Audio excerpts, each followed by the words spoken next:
আসসালামু আলাইকুম। FS politics টিভিতে আপনাদেরকে স্বাগতম। আজকে কয়েকদিন যাবৎ যেই ফেসবুক, ইউটিউব এবং বিভিন্ন জায়গায় মিডিয়াতে বা টিভির হেডলাইন, নিউজের হেডলাইনে আমরা একটা জিনিস দেখতে পাচ্ছি, সেটা আসলে 13 তারিখ কী হতে যাচ্ছে। 13 তারিখ নিয়ে কী শেখ হাসিনার রায় হবে, সেই ট্রাইব্যুনালে শেখ হাসিনার যে হত্যা মামলা রয়েছে এবং 24 গণহত্যার দায়ে শেখ হাসিনার নামে যে মামলা হয়েছে, সেই মামলার একটা রায় দিবে।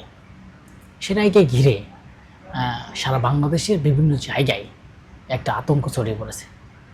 আতঙ্ক হচ্ছে যে আওয়ামী লীগ আপনার 13 তারিখে লকডাউন রেখেছে সারা বাংলাদেশ এবং বিভিন্ন জায়গায়, বিশেষ করে ঢাকা।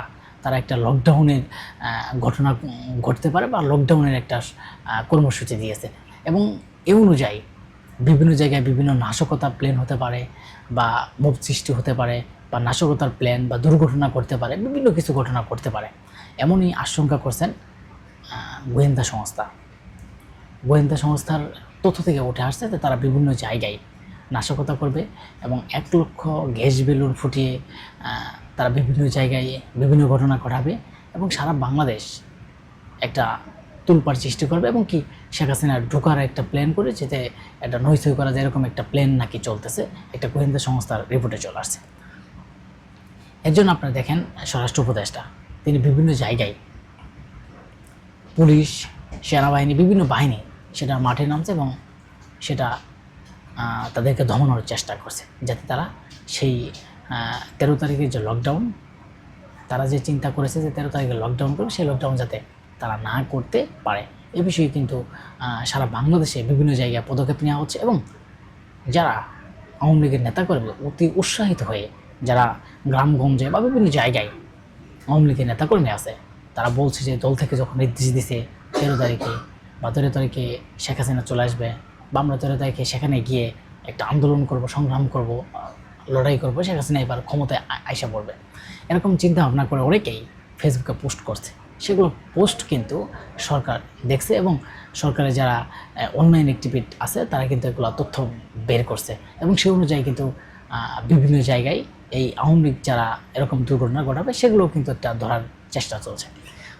এর মধ্যেই আমরা দেখেছি যে ঢাকা শহরে বিভিন্ন জায়গায় অলিতে গলিতে বা বিভিন্ন জায়গায় মেন পয়েন্ট সেগুলোতে পুলিশের সতর্কতা আছে এবং বিভিন্ন জায়গায় আগুন, পেট্রোল, বোমা, বিভিন্ন জায়গায় বিভিন্ন কিছু নিক্ষেপ করা হচ্ছে। এমনকি এনসিপির যে অফিস, সেই অফিসের সামনেও ককটেল বোমার জন্য আমরা একটা ভিডিও দেখলাম যে ককটেল বোমা মারার জন্য তাকে হাতে নাতে ধরেছে এবং প্রধান উপদেষ্টা যে ডক্টর মোহাম্মদ ইউনূসের যে ব্যাংক, বিশেষ করে তাকে বলা হয় যে গ্রামীণ ব্যাংকের প্রতিষ্ঠাতা এবং গ্রামীণ ব্যাংকের সামনেও সেখানেও একটা দুর্ঘটনা, একটা মব সৃষ্টির একটা ঘটনা করতে পারে। বিশেষ করে ময়মনসিংহ, ফুলবাড়িয়া, সিলেট, চট্টগ্রাম, ঢাকা, বিভিন্ন জায়গায় আমরা যেই নিউজগুলো দেখতে পাচ্ছি সেগুলো বিভিন্ন জায়গায় ঘটনা করছে। আসলে এর পিছনে রহস্য কী বা এই 13 তারিখকে ঘিরে বিভিন্ন জায়গায়, ঢাকা শহরে বিভিন্ন জায়গায় নিরাপত্তা দিচ্ছে, আসলে সরকার কি ব্যর্থ হচ্ছে নাকি বা আওয়ামী লীগ থেকে বই পাচ্ছে নাকি আওয়ামী লীগের সাহস বাড়ে গেছে না আওয়ামী লীগকে সহযোগিতা করছে? মানুষের মনের মধ্যে কিন্তু এমন একটা কথা উঠে আসছে। আমরা গোয়েন্দা সংস্থার রিপোর্ট দেখতে পারছি যে তারা বলছে যে আগামীতে এই 13 তারিখে বড় একটা নাশকতার প্ল্যান রয়েছে। সেই নাশকতা ঠেকাতে এবং যথেষ্ট পরিমাণ স্বরাষ্ট্র উপদেষ্টা থেকে পদক্ষেপ নেওয়া হচ্ছে সেই নাশকতা যাতে এই ঢাকা শহরের ভিতরে করতে না পারে, তার জন্য সাধারণ মানুষ এবং বিভিন্ন রাজনৈতিক দল এবং আইন শৃঙ্খলা বাহিনী সবার কাছে তিনি দাবি করে সজাগ থাকার জন্য আহ্বান জানিয়েছেন। আসলেই এই আপনার যিনি হচ্ছেন স্বরাষ্ট্র উপদেষ্টা, তিনি কিন্তু একজন নিরীহ মানুষ, একজন ভালো মনের মানুষ, তিনি একজন হাসি খুশি মানুষ, তিনি সরল সোজা কথা বলাই যায়, তিনি একজন সরল সোজা মানুষ। কিন্তু এই যে বিভিন্ন জায়গায় একটা প্ল্যান হচ্ছে, কি হবে সেদিন, কি হতে যাচ্ছে, মানুষের মনের ভিতরে একটা আতঙ্ক ছড়ে যাচ্ছে। আমরা দেখেছি যে শুধু 13 তারিখ না, 11 তারিখ নিয়েও কিন্তু ঢাকা শহরের একটা মানচিত্র পরিবর্তন হওয়ার একটা ঘটনা ঘটার সম্ভাবনা ছিল বলে আমরা শুনেছি বা দেখেছি। যে বিশেষ করে জামাত তারা বলেছে যে 11 তারিখে তাদের কিছু দাবি দেওয়া আছে, 8 দলীয় একটা সমন্বয় জোট, তারা না মানলে সেটাও তারাও একটা মানচিত্র থেকে পরিবর্তন করে দিবে, ঢাকা শহরের চিত্র ভিন্ন করে দেবে। কিন্তু আসলে সেই চিত্র কিন্তু আসলে ব্যর্থ হয়েছে, কিন্তু সেই চিত্র আসলে কিছুই হয় নাই, এমন কোনো ঘটনাই ঘটে নাই। কিন্তু আওয়ামী লীগ যে চেষ্টাগুলো করছে আসলে কিন্তু এমন ঘটনা ঘটবে বা ঘটতে পারে, সেটা আমি মনে করি যে আওয়ামী লীগ সেই ঘটনা ঘটাতে পারবে না। কারণ স্বরাষ্ট্র উপদেষ্টা থেকে এবং বিভিন্ন রাজনৈতিক দল যেভাবে মাঠে সতর্ক অবস্থান করছে যে আওয়ামী লীগের বিরুদ্ধে আওয়ামী লীগকে ঠেকাতে, এবং সতর্কতা অবস্থান করছে, সে সতর্কতা অবস্থানেই আমি মনে করি তারা এই কোনো কিছু সৃষ্টি করবে বা কোনো দুর্ঘটনা ঘটাবে এরকম আসলে করতে পারবে না।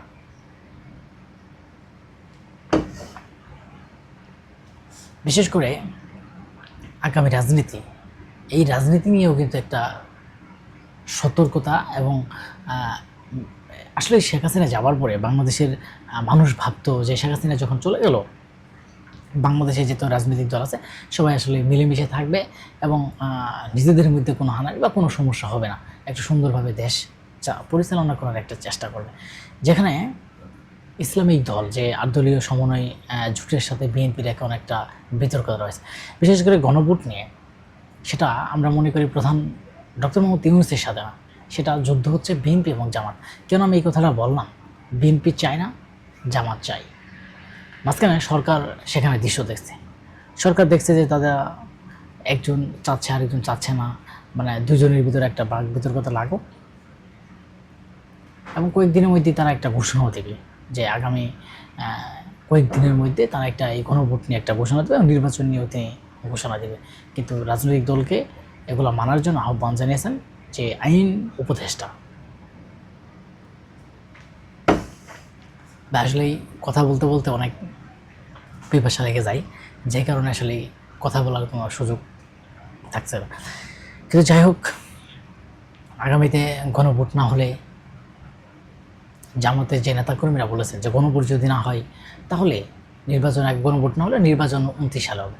ডক্টর মোহাম্মদ ইউনূস তো খুশি হয়ে যাবে যে তাহলে রায়টা মনে হয় তাদেরই দিতে হবে, কারণ নির্বাচন আগে যখন রায় দিবে, যে নির্বাচন আগে গণভোটের রায় দিবে, নির্বাচন বিএনপি সেটা মানবে না, আন্দোলন করবে, তখন জামাত বলবে যে 29 সাল পর্যন্ত থাকেন, মানবেন না 29 সাল পর্যন্ত থাকেন, 29 সাল পর্যন্ত অপেক্ষা করেন, তারপরে নির্বাচন হবে। এমন কিন্তু আসলে এই রাজনৈতিক খেলার ভিতরে একটা জমে উঠেছে। কিন্তু আমাদের প্রশ্ন হচ্ছে যে রাজনৈতিক যে অবস্থা চলছে, বাংলাদেশের রাজনীতির পরিস্থিতি যে উত্তপ্ত অবস্থায় চলছে, এটা বিশেষ করে আওয়ামী লীগকে নিয়ে যে একটা সতর্কতা অবস্থা, আওয়ামী লীগকে দেশ জুড়ে যে একটা পাইতারার যে চেষ্টা চলছে, সেটাও কিন্তু জন্য একটা এই সরকার ভয়ে আছে বলে